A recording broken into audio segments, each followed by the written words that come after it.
नमस्कार, 99 न्यूज के इस खास रिपोर्ट में आपका स्वागत है और इस वक्त आपके साथ मैं हूं दीपाली श्री।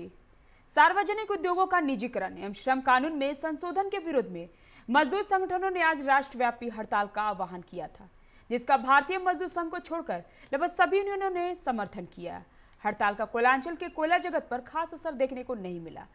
हर जगह उत्पादन जारी रहा। बीसीसीएल के लोधना क्षेत्र, गोविंदपुर, बस्ताकोला क्षेत्रों में काम पहले की तरह जारी रहा। मजदूरों सामान्य दिनों की ही तरह उपस्थित बनाई और ड्यूटी पर गए। पुटकी मुनिडी इलाके में भी काम सामान्य दिनों की तरह चलता रहा। मजदूरों को ड्यूटी पर जाने से कहीं रोका नहीं गया। डिस्पैच का काम भी सामान्य दिनों की तरह जारी रहा। हालांकि कुछ जगहों पर हड़ताल का समर्थन कर रहे श्रमिक संगठनों ने काम को प्रभावित करने की कोशिश जरूर की। संयुक्त मोर्चा के बैनर तले बुलाए गए इस हड़ताल का कोयलांचल के विभिन्न क्षेत्रों में कैसा असर रहा, देखिए इस खास रिपोर्ट में।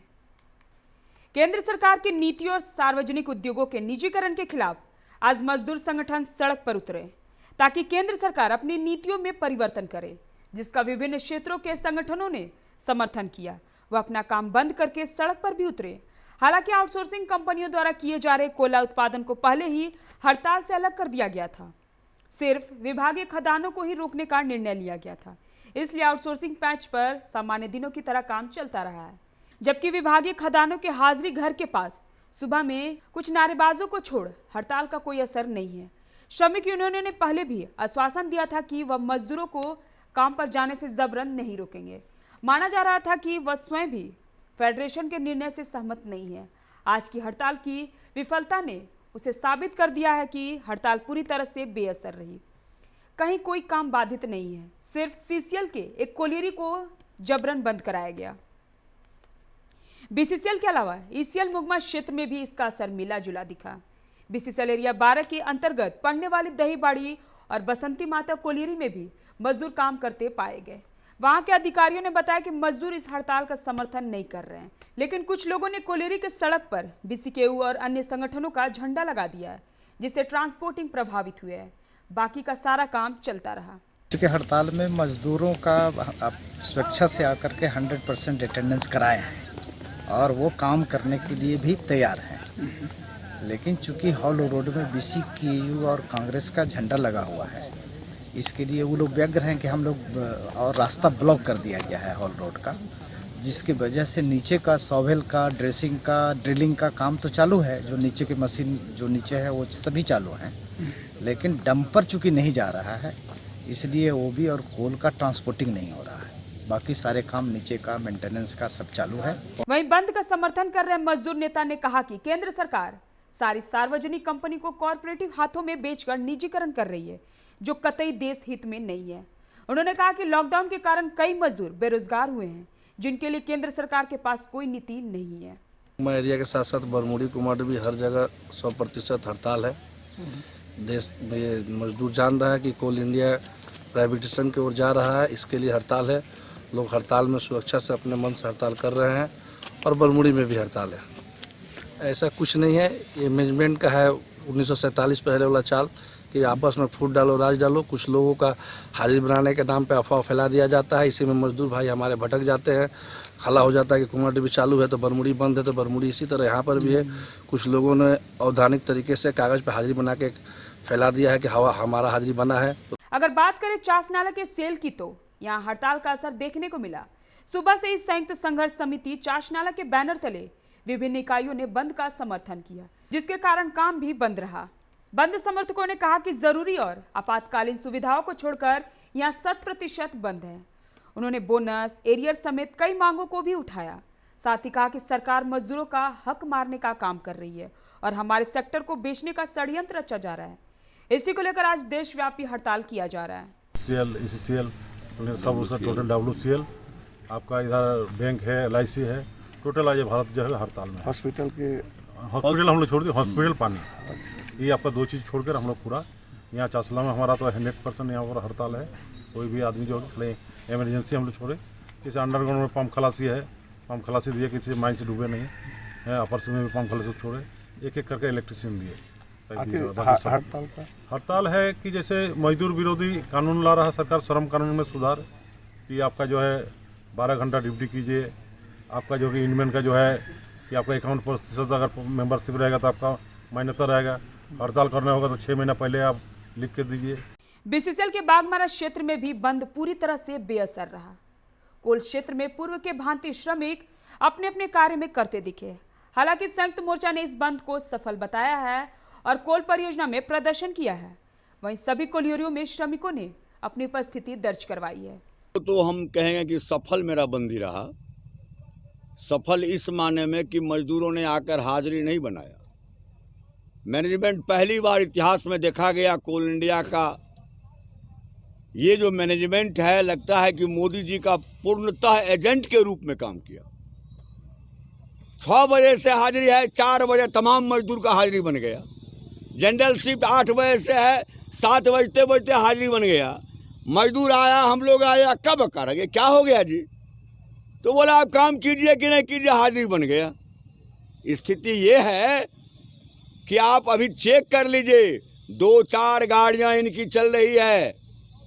उत्पादन ये कागज में दिखा देंगे मोदी जी को, ये कह देगा। तथाकथित को एक यूनियन भी हमारे साथी है जो कहेगा हम नहीं थे तो बंद नहीं हुआ है। नहीं, बंद है, सफल है। कोयला क्षेत्रों के अलावा कल कारखाने, रेल, बैंक जैसे तमाम विभागों में अखिल भारतीय ग्रामीण डाक सेवा, संयुक्त संघर्ष समिति, all India postal employees association, medical representative union समेत कई संगठनों ने हड़ताल किया। धनबाद के प्रधान पोस्ट ऑफिस के समीप all India postal employees association के सदस्यों ने प्रदर्शन किया। LIC के भी सभी ब्रांचों में कामकाज ठप रहा। कर्मचारियों ने ब्रांच गेट के बाहर नारेबाजी की। बीमा कर्मचारी संघ के संयुक्त सचिव हेमंत मिश्रा ने हड़ताल को पूरी तरह सफल बताते हुए कहा कि मजदूरों ने कॉरपोरेट समर्थक केंद्र सरकार के समक्ष अपनी चट्टानी एकता दिखाई है। सरकार फिर भी नहीं सुधरी तो हम लंबा संघर्ष करने को तैयार हैं। यदि इसका पुरजोर विरोध नहीं किया गया तो नौकरी पेशा लोगों के लिए काफी मुश्किलें होंगी। उन्हें कॉरपोरेट की गुलामी को विवश होना होगा। इधर बैंकिंग सेक्टर में भी हड़ताल का व्यापक असर रहा। SBI को छोड़ अन्य सभी बैंकों में कर्मचारी हड़ताल पर रहे। उन्होंने बैंक मोड़ और रणधीर वर्मा चौक पर प्रदर्शन भी किया, सरकार विरोधी नारे लगाए। हालांकि भारतीय मजदूर संघ की हड़ताल में नहीं होने का असर यहां भी स्पष्ट रूप से दिखा। निजीकरण के खिलाफ प्रदर्शन कर रहे विभिन्न संगठनों के लोगों से बात की हमारे संवाददाता प्रकाश कुमार ने। सुनिए लोगों का क्या कहना है। केंद्र सरकार के द्वारा निजीकरण के खिलाफ में बैंक यूनियन के जो लोग हैं वो बैंक के सामने प्रदर्शन कर रहे हैं। इनका कहना है कि इस काले कानून को, इस काले अध्यादेश को आपस ले, वरना हम आंदोलन अपना जारी रखेंगे। इसी के मद्देनजर आज पूरे देश भर में हड़ताल किया जा रहा है। बैंकों के सामने हड़ताल किया जा रहा है। सरकारी जो कर्मचारी है वो हड़ताल पर है, निजीकरण का विरोध कर रहे हैं। अगर हम कोल सेक्टर की बात करें तो वहां भी जो कोयल मजदूर है वो हड़ताल पर है। तो जो हड़ताल का असर है वो दिख भी रहा है। जगह जगह लोग प्रदर्शन कर रहे हैं। भले कोविड के कारण संख्या थोड़ी कम है, लेकिन लोग जो है वो लगातार प्रदर्शन कर रहे हैं। ऐसे ही अभी हम पहुंच चुके हैं धनबाद के धनसार स्थित बैंक ऑफ इंडिया कार्यालय के सामने, जहां बैंक कर्मी जो हैं वो प्रदर्शन कर रहे हैं। आइए सीधे हम उनसे बात करते हैं कि आखिर ये प्रदर्शन क्यों। आप जानते हैं कि पूरे हिंदुस्तान के पैमाने पर ऑल ट्रेड यूनियन जो है आज क्या हड़ताल की है। आप समझ सकते हैं कि ऑल ट्रेड यूनियन हड़ताल करने पर क्यों मजबूर हुआ है। जैसा कि जान रहे हैं कि ये सरकार जो मोदी सरकार है वो तानाशाही जिस तरह कर रही है, श्रम कानूनों पर जिस तरह का हमला कर रही है, आप बैंकों का मर्जर करने पर और बड़े बड़े घरानों को उनके हाथ में बैंकों की सत्ता देने के लिए तत्पर हो रही है। टाटा हो, चाहे रिलायंस हो, चाहे अडानी हो, इन लोगों को देने जा रही है, जो कि आम आदमी का मूलभूत जो पैसा है वो सुरक्षित नहीं आ रहा है। और कस्टमर जो है भयभीत है कि आगे हमारा भविष्य क्या होगा, और हमारे कर्मचारी भी भयभीत हैं, क्योंकि आप समझ सकते हैं कि यदि निजीकरण होगा तो जो बैंक की जो सुविधा आम आदमी तक पहुँचती उसमें कितनी दिक्कत होगी। और जहाँ तक संख्या की बात है तो अभी कोरोना के चलते हम लोग खुद आह्वान किए थे कि सभी अपने ब्रांचों में बंद करवाएं और कम से कम गैदरिंग करें, डिस्टेंस मेंटेन करें, क्योंकि कोरोना है, इसका महामारी को हम लोग सबको इसका वो करें। तो देखिए कोरोना है और इस कोरोना काल में जो संघ के लोग हैं उनके तरफ से भी आह्वान किया गया है कि आप अपने ब्रांचों के सामने ही प्रदर्शन करें, आप गैदरिंग करके प्रदर्शन ना करें। बंदी का असर जो है वो दिख रहा है। जितने भी सरकारी बैंक हैं वहाँ पे ताले लगे हुए हैं। जो ग्राहक हैं वो आ रहे हैं, घूम कर जा रहे हैं, क्योंकि ATM की अगर हम बात करें तो वहाँ भी पैसा लोगों को उपलब्ध नहीं हो पा रहा है, क्योंकि आज हड़ताल है और हड़ताल के कारण लोगों को काफ़ी कठिनाइयों का सामना करना पड़ रहा है। जी ये बताइए कि आप लोग हड़ताल पर हैं, एक दिन का हड़ताल है आप लोगों का, एक दिन के हड़ताल पर बैंकों का कितना नुकसान होगा? बैंकों को अगर धनबाद का बोले तो 100 करोड़ 50 से 100 करोड़ का लोग सिर्फ धनबाद में होगा, क्लियरिंग बंद रहे, और पूरे देश में हमको हज़ारों करोड़ का नुकसान होगा। और ये हम लोग हड़ताल जो है, इस हड़ताल में हम लोग की सैलरी कटती है, ये जो नहीं है बिना सैलरी कटे हुए हड़ताल नहीं होती। हम लोग आज विवश हैं इस सरकार के नीति के, जो आज श्रम आइन है, श्रम उसको वो लोग ये कर रहे हैं, श्रम कानून को कर रहे हैं, आईडी एक्ट जो 47 के तहत जो प्रावधान है उसको उन लोग ये ख़त्म करने जा रहे हैं। सबसे बड़ी चीज़ है कि ये निजीकरण में है, और उसी आदमी को निजीकरण इस बैंक को सौंपने जा रही है जो करोड़ों रुपया इस बैंक से लेके एनपीए कर दिया। हमारी मांग है उस एनपीए को वापस लो। सन 1969 में 14 बैंक के नेशनलाइजेशन हुआ था, उसके पहले बैंकों की स्थिति इन्हीं उद्योगपति के हाथ में था। उस समय आम जो नागरिक है, आम जनता, गरीब, मजदूर, किसान, ये लोग बैंक में खाता नहीं खोल पाते। आज भी आप प्राइवेट बैंक में देख लें, 10,000 रुपया दे के ही खाता खोलना है, लेकिन हमारे देश में 10,000 कमाने वाले कितने लोग हैं महीने में? हमको लगता है 100 भी नहीं कमाते होंगे, 200 वो का है। लेकिन हमारे यहाँ जो है जनधन योजना के तहत 0 बैलेंस पे भी खाता खुलता है, वो सब बंद हो जाएंगे। आज ब्याज दर अगर आप देखे होंगे, आज से 5 साल पहले जो ब्याज दर 9-10 को थी, वो आज 4.5-4 में उतर रही है। तो आम जनता को कितना परेशानी झेलना पड़ रहा है। अच्छा, उसके बाद किसान लोग का जो कानून पास हुआ है, उसमें कुछ अत्यावश्यक एसेंशियल कमोडिटीज़ एक्ट में जो सुधार हुआ, जिसके चलते आज आलू, प्याज, तेल, इसका सरकार पर कोई नियंत्रण नहीं है। और आप खुद बाजार में जाते हैं, बाजार में देखते हैं क्या भाव है।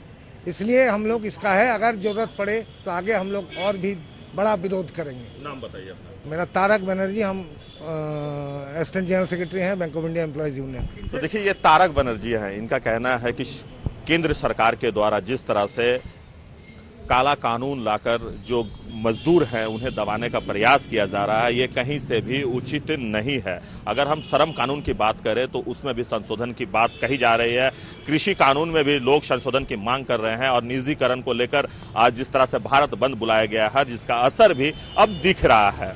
लोग जो कर्मचारी हैं, जो बैंकों में काम कर रहे हैं, जो कोल सेक्टर में काम कर रहे हैं, उनका साफ तौर पे कहना है कि सरकार ये काला कानून यानी काला अध्यादेश वापस ले, वरना हम लोग आगे भी इसी तरह उग्र आंदोलन करने के लिए बाध्य होंगे। हमारे साथ कुछ और बैंक एम्प्लॉय हैं, उनसे बात करते हैं। जी, आज आप लोग भारत बंद का आह्वान किया है, क्यों किए हैं? आखिर इसकी जरूरत क्यों पड़ गई? देखिए, ये मोदी सरकार आने के बाद जो बैंक और सारे पब्लिक सेक्टर ट्रेड यूनियन को, सारा पब्लिक सेक्टर को जो नेशनलाइज राष्ट्रीयकरण का जो एक बात किया गया था, राष्ट्रीयकरण हुआ था, बहुत लोगों को नौकरी हुआ था, स्थायी नौकरी हुई थी उसमें, और हमारे समाज का बढ़ोतरी में बैंकिंग इंडस्ट्री और बीमा इंडस्ट्री एक बहुत बड़ा भूमिका अदा किया था। प्राइवेटाइजेशन के पहले का स्थिति और प्राइवेटाइजेशन का बाद का जो हालत होने वाला है अभी, उसमें बहुत ज़्यादा अंतर हो जाएगा। साथ ही साथ जो अभी हमारे साथी बोले किसान बिल, उसमें सारे एसेंशियल कमोडिटीज़ को मार्केट पर छोड़ देना, जिसके चलते सरकार का उस पर कोई नियंत्रण नहीं रहेगा। अभी हाल फिल में हम लोग के पास खबर है, एलसीबी जो है लक्ष्मी कमर्शियल बैंक, उसको भी प्राइवेट कंपनी को बेचा जा रहा है। अभी खबर आया है कि सेंट्रल बैंक ऑफ इंडिया और बैंक ऑफ इंडिया को भी टाटा के पास बेचने की तैयारी चल रही है। तो इस तरह अगर सारा राष्ट्रीयकृत बैंक को अगर प्राइवेट कर दिया जाए तो सिर्फ देश का जनता की नहीं, देश के अर्थनीति का जो रीढ़ है वो रीढ़ टूट जाएगा, और हम लोग फिर से एक तरफ गुलामी के रास्ते पर पहुंच जाएंगे। इसी के खिलाफ हमारा राष्ट्रीय उद्योग को बचाने के लिए बैंक, बीमा, रेल, कोल, जितना भी पब्लिक सेक्टर यूनिट है और कोर सेक्टर यूनिट जैसे रेल हो गया, आपका डिफेंस हो गया, यहाँ भी प्राइवेटाइजेशन बहुत धड़ल्ले से चल रहा है। ये सब को बचाने के लिए हम आंदोलन का तैयारी कर रहे हैं, आंदोलन कर रहे हैं और करेंगे। हम इस जो प्राइवेटाइजेशन का जो मुहिम छेड़ा हुआ है सरकार ने, इस काला जो मुहिम है, इस मुहिम को हम लोग रोक के ही दम लेंगे। अब देखिए, जब राष्ट्रीयकरण किया गया था बैंकों को, तो उस समय 5 रुपये में खाता खोला जा सकता था। शुरू में 5 रुपये में खाता खोला जा सकता था, कोई भी सर्विस चार्ज नहीं लगता था। बैंक में जब 33% शेयर बिक्री हो गया, इसके बाद आप 5 रुपये में खाता नहीं, अब बैलेंस नहीं रख सकते। अभी वो बढ़ करके किसी बैंक में 1000, किसी बैंक में 3000 हो गया। अगर उससे नीचे आ जाता है तो आपको सर्विस चार्ज आएगा। अभी आपका जो मोबाइल कनेक्शन देता है बैंक, उसका सर्विस चार्ज लेता है, चेकबुक इशू का सर्विस चार्ज। अगर प्राइवेटाइजेशन हो जाएगा तो एक तो आपको रेट ऑफ इंटरेस्ट बहुत घट जाएगा, ऊपर से हिडन सर्विस चार्ज इतने बढ़ जाएंगे जो पब्लिक फिर बैंक में आना ही बंद कर देंगे। यही सबसे बड़ा मुद्दा है। जी आप क्या कहेंगे सर? ये जो आप सवाल पूछे कि प्राइवेट हो जाने से बैंकों को और लोगों को सुविधा होगा, ये जो नेशनलाइज बैंक है ये हम लोग मास बैंकिंग कर रहे हैं। मास बैंकिंग कर रहे हैं। जितने भी गवर्नमेंट के स्पॉन्सर्ड प्रोग्राम हैं, चाहे जनधन योजना हो, चाहे मुद्रा हो, आप प्राइवेट बैंक में घूम जाइए, प्राइवेट बैंक में आपको कहीं भी इस तरह का कोई लोन आपको नहीं मिलेगा। या जनधन योजना का अकाउंट खोलने जाइएगा तो आपको टरका देगा। ये गवर्नमेंट स्पॉन्सर्ड जितने प्रोग्राम हैं सब हम लोग करते हैं, सारा भार हम लोग उठाते हैं। और ये प्राइवेट करके ये भ्रम फैलाया जा रहा है। प्राइवेट करने से कस्टमर्स को और तकलीफ होगा और परेशानी होगी। क्या नाम है? साकेत कुमार सिन्हा। तो देखिए ये साकेत कुमार सिन्हा है जिनका कहना है कि प्राइवेट करके ये भ्रम फैलाया जा रहा है। प्राइवेटाइजेशन अगर हो जाता है बैंकों का तो लोग जो पहले 5 रुपया में और जनधन खाता फ्री में खुलवा रहे हैं, वो इस प्राइवेटाइजेशन हो जाने के बाद लोग इससे वंचित हो जाएंगे। प्राइवेट बैंक है, वहां अगर आप खाता खुलवाते हैं तो लगभग 10,000 रुपया आपके अकाउंट में होना चाहिए। अगर उससे आप नीचे आते हैं, अगर उससे कम रहता है तो आपका सर्विस चार्ज के नाम पर बहुत सारे पैसे जो हैं वो काट लेते हैं। ऐसे कुछ और लोग हैं, हम उनसे बात करते हैं। अंकल जी जरा सा जी। अभी स्टेट बैंक ऑफ इंडिया जी 2-3 पहले 8,500 लोग अप्रेंटिस के रूप में बहाली कर रही है, जिसका महज वेतन 15,000 एक महीने में होगी। 3 साल के लिए बहाली हो रही है।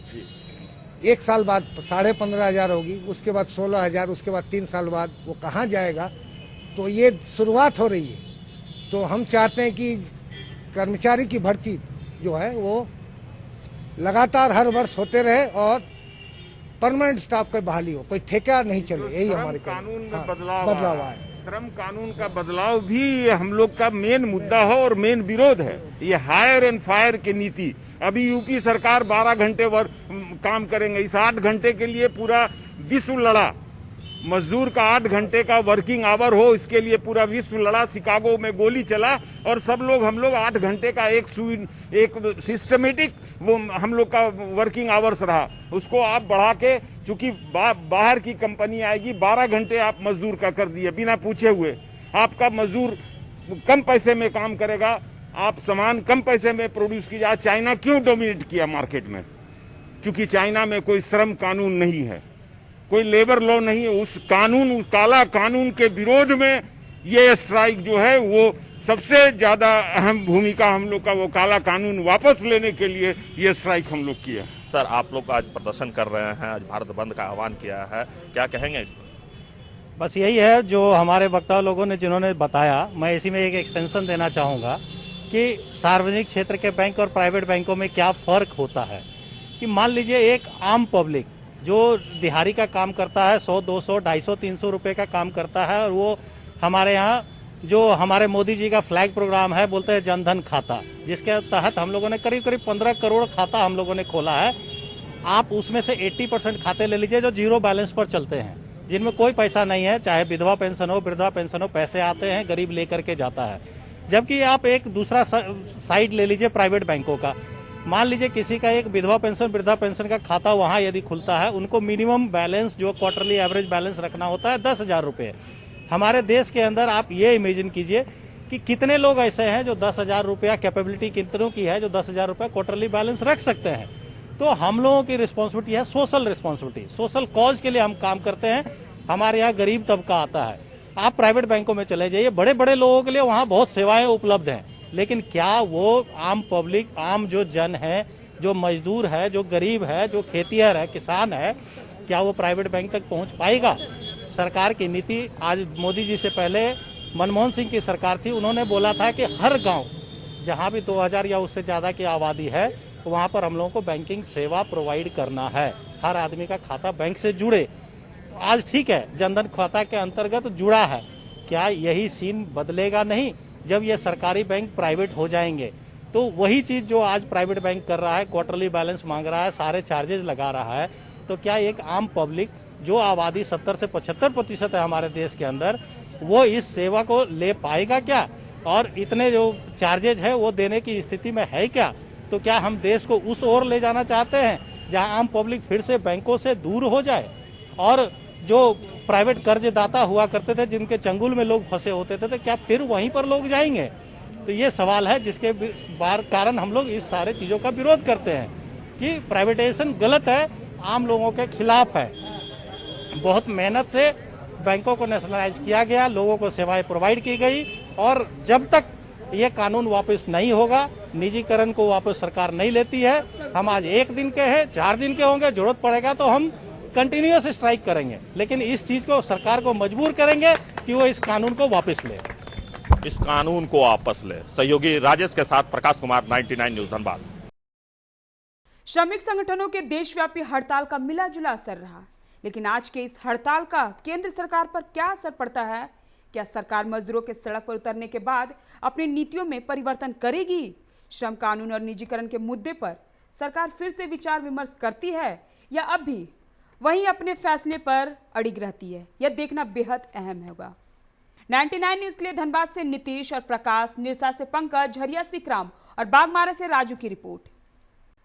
अभी के इस खास रिपोर्ट में फिलहाल इतना ही। आप बने रहे 99 न्यूज के साथ। नमस्कार।